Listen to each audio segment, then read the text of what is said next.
അടുക്കള മാലിന്യത്തിൽ നിന്നും കോഴികൾക്കും മത്സ്യത്തിനും തീറ്റ. ഈ വിഷയവുമായി ബന്ധപ്പെട്ടുള്ള കാര്യങ്ങൾ പറഞ്ഞു തരാനായി ഇന്ന് നമ്മോടൊപ്പം പാലക്കാട് ജില്ലാ കൃഷി വിജ്ഞാന കേന്ദ്രത്തിലെ മൃഗസംരക്ഷണ വിഭാഗം അസിസ്റ്റന്റ് പ്രൊഫസർ ഡോക്ടർ സ്മിജിഷ AS ഉണ്ട്. ഡോക്ടർ സ്മിജിഷ പറയുന്ന കാര്യങ്ങൾ ശ്രദ്ധിക്കൂ. വീടുകളിലെ സ്ഥല പരിമിതി മൂലം അടുക്കള മാലിന്യം റോഡരികിൽ പുറന്തള്ളുന്നത് ഒരു സ്ഥിരം കാഴ്ചയാണ്, അല്ലേ? ജൈവമാലിന്യം ആയതിനാൽ മണ്ണിൽ ജീർണിച്ചു ചേരും എന്ന ചിന്തയാണ് പലർക്കും. എന്നാൽ ഇവ സൃഷ്ടിക്കുന്ന പാരിസ്ഥിതിക ആരോഗ്യ പ്രശ്നങ്ങൾ കണക്കാക്കാതെ പോകരുത് നാം. അടുക്കള മാലിന്യം വീടുകളിൽ കമ്പോസ്റ്റ് ആക്കുന്ന മാർഗങ്ങൾ നമുക്ക് സുപരിചിതമാണല്ലോ. എന്നാൽ ഈ മാലിന്യത്തിൽ നിന്നും കോഴിക്കും മീനിനും ഒരു ഉഗ്രൻ തീറ്റ ഉണ്ടാക്കി കൊടുത്തു നോക്കിയാലോ? കൂട്ടത്തിൽ വളവും ലഭിക്കും. മാലിന്യ സംസ്കരണത്തിനായി ബ്ലാക്ക് സോൾജിയർ ഫ്ലൈ എന്ന ഈച്ചയാണ് ഉപയോഗിക്കുന്നത്. മാലിന്യത്തിൽ ജീവിതചക്രം പൂർത്തിയാക്കുന്ന ഈച്ചയുടെ ലാർവകളാണ് ഇവിടെ താരം. എന്താണ് BSF ലാർവകൾ? ബ്ലാക്ക് സോൾജിയർ ഫ്ലൈ അഥവാ പട്ടാളപ്പുഴുവിൻ്റെ ഈച്ചകൾ പൊതുവെ നിരുപദ്രവകാരികളാണ്. നമ്മൾ കൂടുതൽ പേരും BSF ലാർവകൾ എന്നാണ് ഇവയെ വിളിക്കുന്നത്. അല്പം തിളക്കമുള്ള കറുത്ത നിറത്തോടെ പട്ടാള ചിട്ടയിലൂടെ നീങ്ങുന്ന ഈച്ചകളാണിവ. ഉയർന്ന തീറ്റ പരിവർത്തന ശേഷിയാണ് BSF ലാർവകളുടെ സവിശേഷത. നമ്മൾ പട്ടാളപ്പുഴു എന്ന് കൂടുതലായി കേട്ടിരിക്കുന്നത് നമ്മുടെ ചെടികളെയും നെല്ലിനെയും ആക്രമിക്കുന്ന പുഴുവിനെ കുറിച്ചാണല്ലോ. പക്ഷേ ഇവിടെ ഈ ഈച്ചകളുടെ നിൽപ്പും നടപ്പും പട്ടാള ചിട്ടയിൽ ആയതിനാൽ മാത്രമാണ് ഇവരെ പട്ടാള ഈച്ചകൾ എന്ന് പറയുന്നത്. ഇവയ്ക്ക് വായോ ആമാശയമോ ഒന്നുമില്ല. ഇണ ചേരുന്നതോടുകൂടി ആണീച്ചകൾ ചത്തുപോവുകയും മുട്ടയിടുന്നതോടുകൂടി പെണ്ണീച്ചകൾ ചത്തുപോവുകയും ചെയ്യുന്നു. അപ്പോൾ ലാർവകൾ മാത്രമാണ് കൂടുതൽ സമയം നമ്മുടെ പരിസ്ഥിതിയിൽ അവശേഷിക്കുന്നത്. അടുക്കള അവശിഷ്ടങ്ങളാണ് ഇവയുടെ ഇഷ്ടഭക്ഷണം. അതായത് ലാർവകൾ ഏറ്റവും കൂടുതൽ ഇഷ്ടപ്പെടുന്ന ഭക്ഷണം നമ്മളുടെ അടുക്കളയിൽ നിന്നുള്ള മാലിന്യമാണ്. 5 മുതൽ 7 ദിവസം വരെ ആയുസ്സുള്ള ഈച്ചകൾ അടുക്കള മാലിന്യത്തിൽ മുട്ടയിടുന്നു. മുട്ട വിരിഞ്ഞ് പുറത്തു വരുന്ന ലാർവകൾ ജൈവമാലിന്യം കഴിച്ചു വളരും. 14 മുതൽ 17 ദിവസ കാലയളവിൽ ഇവ പ്രീ പ്യൂപ്പ ഘട്ടത്തിൽ എത്തുന്നു. തുടർന്ന് പ്യൂപ്പ ദശയിലേക്കും നീങ്ങും. നമ്മളെല്ലാം ചിത്രശലഭത്തിന്റെ വിവിധ ഘട്ടങ്ങൾ കണ്ടിട്ടുള്ളവരല്ലേ, പഠിച്ചിട്ടുള്ളവരല്ലേ? അതുപോലെ തന്നെയാണ് ഈച്ചയ്ക്കും. മുട്ടയിടുന്നു, പുഴുവാകുന്നു, പ്യൂപ്പയാകുന്നു, വീണ്ടും ഈച്ചയാകുന്നു. പ്രീ പ്യൂപ്പയും പ്യൂപ്പയുമാണ് കോഴിക്കും മീനിനും തീറ്റയായി കൊടുക്കുന്നത്. ഉയർന്ന പ്രോട്ടീനും കൊഴുപ്പും അടങ്ങിയതാണ് BSF ലാർവകൾ.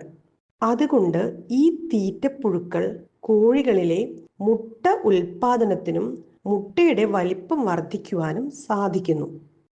കോവിഡ് ലോക്ക്ഡൗൺ സമയങ്ങളിൽ വിപണിയിലെ കോഴിത്തീറ്റയുടെ ലഭ്യതക്കുറവും വിലക്കയറ്റവും കർഷകരെ ബുദ്ധിമുട്ടിലാക്കിയിട്ടുണ്ട്. കോഴികൾക്ക് പ്രോട്ടീൻ സ്രോതസ്സായി കൊടുത്തുവരുന്ന സോയയ്ക്കായി നാം അയൽ സംസ്ഥാനങ്ങളെ ആശ്രയിക്കുകയും ചെയ്യുന്നു. കൃത്യമായി പറയുകയാണെങ്കിൽ നമ്മുടെ നാട്ടിൻപുറങ്ങളിൽ ഇപ്പോൾ കൂടുതലായും ക്രോസ് ബ്രെഡ് കോഴികളാണ് കണ്ടുവരുന്നത്. നാടൻ കോഴിയിനങ്ങളുടെ എണ്ണം വളരെ കുറവാണ്. പ്രത്യേകിച്ചും ഗ്രാമശ്രീ, ഗ്രാമലക്ഷ്മി പോലെയുള്ള ക്രോസ് ബ്രിഡ് ഇനത്തിൽപ്പെട്ട കോഴികളെയാണ് നമുക്ക് പഞ്ചായത്ത് പദ്ധതികൾ വഴി വിതരണം ചെയ്യപ്പെടുന്നത്. ഇത്തരം കോഴികളിലെ മുട്ടയുൽപാദനം വളരെ കൂടുതലാണ്. സാധാരണ നമ്മുടെ നാടൻ കോഴികളെ അപേക്ഷിച്ച് ഇവയുടെ മുട്ടയുടെ വലിപ്പവും എണ്ണവും കൂടുതലായതിനാൽ നമുക്ക് എന്ത് തന്നെയാണെങ്കിലും പ്രോട്ടീൻ കൂടുതലുള്ള മുട്ടത്തീറ്റ തന്നെ കൊടുക്കേണ്ടി വരുന്നുണ്ട്. മുട്ടത്തീറ്റയുടെ വില അനുദിനം വർദ്ധിക്കുകയും ചെയ്യുന്നു. ഈ സാഹചര്യത്തിൽ ക്രോസ് ബ്രെഡ് കോഴികളെയോ നാടൻ കോഴികളെയോ വളർത്തി മുട്ട ഉൽപ്പാദിപ്പിച്ച് വിൽപ്പന നടത്തുന്നവർക്ക് ഒരുപാട് പ്രതിസന്ധി ഉണ്ടാകുന്നുണ്ട്. അതല്ലെങ്കിൽ തന്നെയും വീട്ടാവശ്യത്തിന് വളർത്തുമ്പോഴും നമുക്ക് മുട്ടയുടെ ഉൽപാദനത്തിന് വേണ്ടി വരുന്ന ചിലവ് ഏറ്റവും അധികം കോഴിക്ക് കൊടുക്കുന്ന തീറ്റ ചെലവിലാണ് വരുന്നത്. ആ തീറ്റച്ചെലവ് എങ്ങനെ കുറയ്ക്കാം എന്നതിന് BSF ലാർവകൾ വളരെയധികം ഒരു പരിഹാര മാർഗമായി വരുന്നുമുണ്ട്.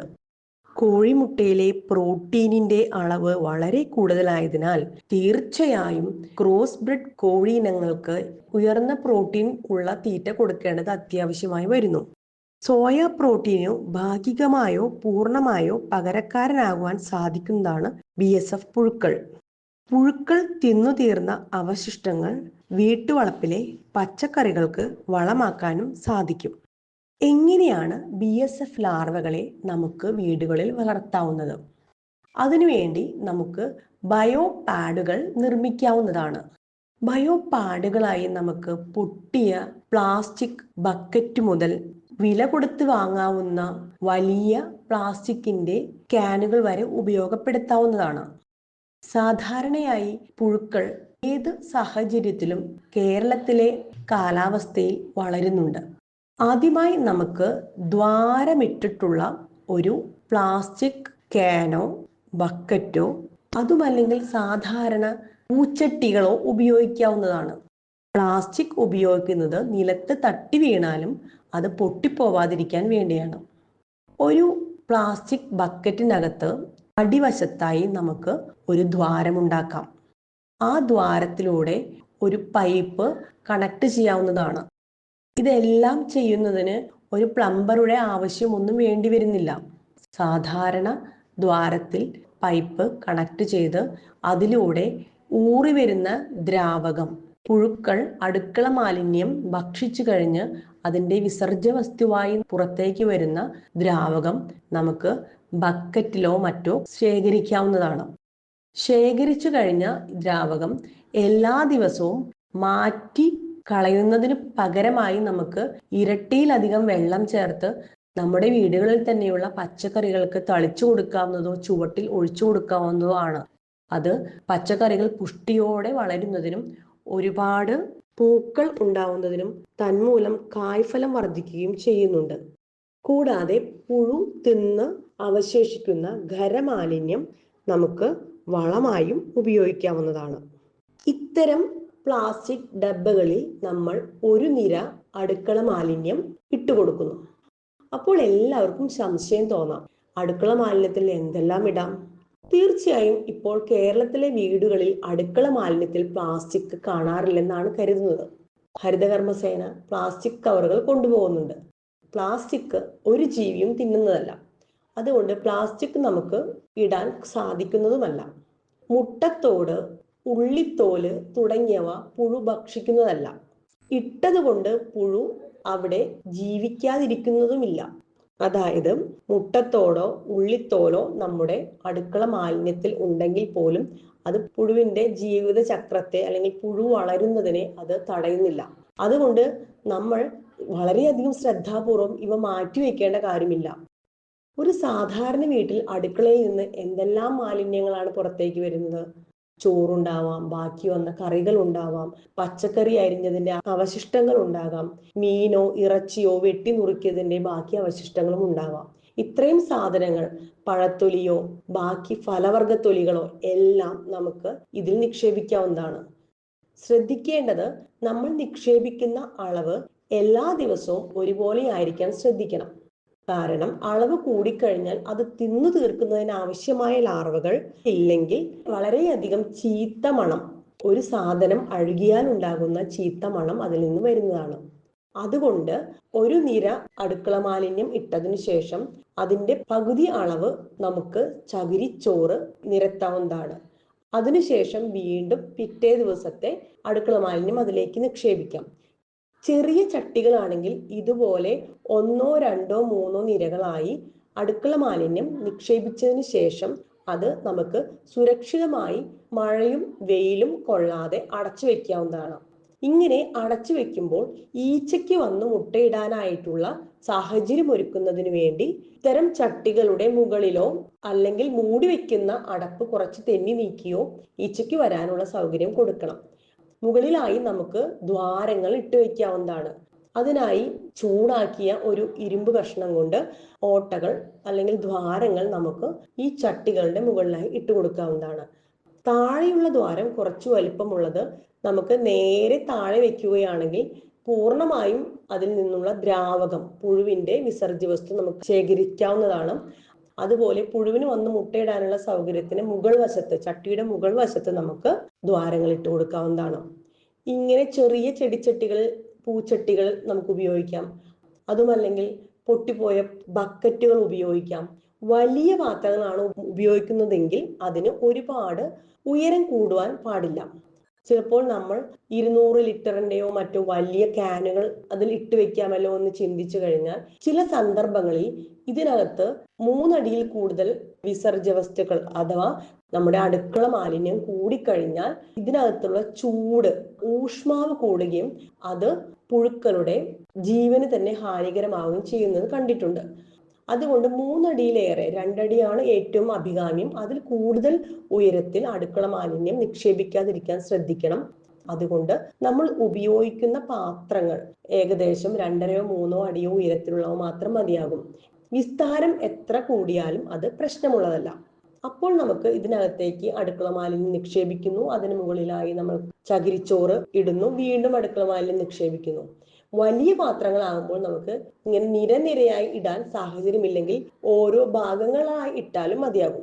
അപ്പോൾ ആദ്യം ഇട്ട ഭാഗത്ത് നിന്ന് നമുക്ക് 10-14 ദിവസങ്ങൾക്ക് ശേഷം പുഴുക്കളെ ശേഖരിക്കാവുന്നതാണ്. ഇത്തരം കാര്യങ്ങൾ ചെയ്യുമ്പോൾ വലിയ ചീത്ത മണം വരുന്നതായി നമുക്ക് ശ്രദ്ധയിൽപ്പെട്ടിട്ടില്ല. എപ്പോഴും ഒരു ചെറിയ പ്ലാസ്റ്റിക് ബക്കറ്റും കുറച്ച് പൈപ്പുകളും ഉണ്ടെങ്കിൽ നമുക്ക് ഇത് വീടുകളിൽ ഉണ്ടാക്കി എടുക്കാവുന്നതാണ്. 20 കിലോ മുതൽ 30 കിലോ മാലിന്യം ശേഖരിക്കാവുന്ന മൂടിയുള്ള ഒരു പ്ലാസ്റ്റിക് ബക്കറ്റിലോ അതുപോലെയുള്ള വസ്തുക്കളിലോ മൂടിയുടെ മധ്യത്തിൽ തീവാല് ഘടിപ്പിച്ചാൽ ഇതിൽ ഈച്ചകൾക്ക് മുട്ടയിടാൻ വരാൻ സാധിക്കുകയും ചെയ്യും. സാധാരണയായി മുട്ട വിരിഞ്ഞു വരുന്ന ലാർവകൾ പ്യൂപ്പ ദശയിലേക്ക് എത്തുന്നതിന് മുമ്പ് അവ ഇരിക്കുന്ന സ്ഥലത്ത് നിന്നും വെളിച്ചത്തിലേക്ക് വരുന്നതാണ് കണ്ടിട്ടുള്ളത്. ലാർവയായിട്ടിരിക്കുന്ന, അതായത് ഈച്ചകളുടെ പുഴുക്കൾക്ക് വെളിച്ചം ഒട്ടും ഇഷ്ടമല്ല. നമ്മൾ പാത്രത്തിന്റെ മൂടിക തുറന്നാൽ ഉടൻ തന്നെ എല്ലാ പുഴുക്കളും അതിനടിയിലേക്ക് പോകും. ഇവരുടെ ഈ സ്വഭാവം ഉപയോഗപ്പെടുത്തിക്കൊണ്ട് തന്നെ നമുക്ക് നന്നായി സംസ്കരിക്കപ്പെട്ട അടുക്കള മാലിന്യവും പുഴുക്കളെയും പെട്ടെന്ന് വേർതിരിച്ചെടുക്കാം. അതിനായി 1/4 ഇഞ്ച് കണ്ണിയകലം വളരെ കുറവുള്ള, പുഴുക്കൾക്ക് കടന്നു വരാൻ പാകത്തിനുള്ള കണ്ണിയകലമുള്ള പ്ലാസ്റ്റിക് വലകൾ നമുക്ക് ഉപയോഗിച്ച് അവയ്ക്ക് മുകളിൽ ഈ അടുക്കള മാലിന്യവും പുഴുവും കൂടിയുള്ള ആ മിശ്രിതം, അത് ഏകദേശം കമ്പോസ്റ്റ് രൂപത്തിലായിരിക്കും 14 ദിവസം ആകുമ്പോൾ പരത്തി വെച്ചതിന് ശേഷം അതിന് താഴെ ഏതെങ്കിലും പ്ലാസ്റ്റിക് കവറുകൾ നിരത്തി വെച്ച് കഴിഞ്ഞാൽ വെളിച്ചം വരുന്ന ഭാഗത്തു നിന്നും പുഴുക്കൾ എത്രയും പെട്ടെന്ന് ഈ അരിപ്പയിലൂടെ താഴത്തേക്ക് വീഴുന്നതാണ്. 10 മിനിറ്റിനുള്ളിൽ ഏകദേശം 80% പുഴുക്കൾ താഴത്തേക്ക് വീണ് കിട്ടും. ആ പുഴുക്കളെ നമുക്ക് ശേഖരിച്ച് കഴുകി വൃത്തിയാക്കി മീനിന് തീറ്റയായി കൊടുക്കാം. എന്നാൽ കോഴിക്ക് കൊടുക്കുമ്പോൾ അത് കഴുകി വൃത്തിയാക്കേണ്ട ആവശ്യമേ വരുന്നില്ല. നമ്മൾക്ക് കോഴിത്തീറ്റയുടെ ഒരു 30% വരെ ഇങ്ങനെ BSF ലാർവകൾ കൊടുത്ത് കുറവ് വരുത്താവുന്നതാണ്. ഇപ്പോഴത്തെ ഉയർന്ന വിലയുള്ള കോഴിത്തീറ്റയുടെ 30% കുറയ്ക്കുമ്പോൾ തന്നെ നമുക്ക് ഒരു ലാഭകരമായ രീതിയിൽ കോഴിമുട്ട ഉണ്ടാക്കാനായിട്ട് സാധിക്കും. കോഴിമുട്ട ഉണ്ടാകുന്നത് കൂടാതെ നമ്മൾ ഇന്ന് ഭക്ഷിച്ച അടുക്കള മാലിന്യം തൊട്ടടുത്ത ദിവസം തന്നെ നമുക്ക് മുട്ടയായി ലഭിക്കുന്നു എന്നുള്ള ഒരു വലിയ സത്യം കൂടെ, അതൊരു കൗതുകകരമായ സംഗതിയാണ്. നമ്മൾ ഉപേക്ഷിച്ച് കളയുന്ന നമ്മുടെ മാലിന്യം പിറ്റേ ദിവസം തന്നെ നമുക്ക് മുട്ടയായി നമുക്ക് ഭക്ഷിക്കാൻ കിട്ടുന്ന ഒരു ജീവിത ചക്രം പോലെ അത് നമുക്ക് ഉപയോഗപ്പെടുത്താവുന്നതാണ്. അത് തന്നെയാണ് അതിലെ ഏറ്റവും മനോഹരമായ വസ്തുതയും. ഉറവിട മാലിന്യ സംസ്കരണം ലക്ഷ്യമാക്കുന്ന കോഴി കർഷകർക്കും മീൻ കർഷകർക്കും അടുക്കള മാലിന്യത്തിൽ നിന്നും മികച്ച തീറ്റയായി BSF ലാർവകളെ, BSF പുഴുക്കളെ വീടുകളിൽ തന്നെ ഉണ്ടാക്കാവുന്നതാണ്. ഇത്തരം സംരംഭങ്ങൾ വ്യാവസായിക അടിസ്ഥാനത്തിൽ കുറെ രാജ്യങ്ങളിൽ ചെയ്തു വരുന്നുണ്ട്. അതും മറ്റുള്ളവർക്ക് മാതൃകയാക്കി അവർക്ക് ഒരു വ്യവസായ രൂപത്തിലും BSF ലാർവകളെ ഉൽപ്പാദിപ്പിക്കാവുന്നതാണ്. 5 വർഷത്തോളമായി ഞാൻ സ്ഥിരമായി എൻ്റെ അടുക്കള മാലിന്യം BSF ലാർവകളാക്കി എൻ്റെ വീട്ടിൽ വളർത്തുന്ന കോഴികൾക്ക് നൽകുകയും ആ മുട്ട ഞങ്ങൾ കഴിക്കുകയും ചെയ്യുന്നുണ്ട്. അതിൽ നിന്ന് തന്നെ എനിക്ക് എൻ്റെ കോഴികൾക്ക് കൊടുക്കുന്ന തീറ്റയുടെ ഒരു ഗണ്യമായ ഭാഗം കുറയ്ക്കാനും സാധിച്ചിട്ടുണ്ട്.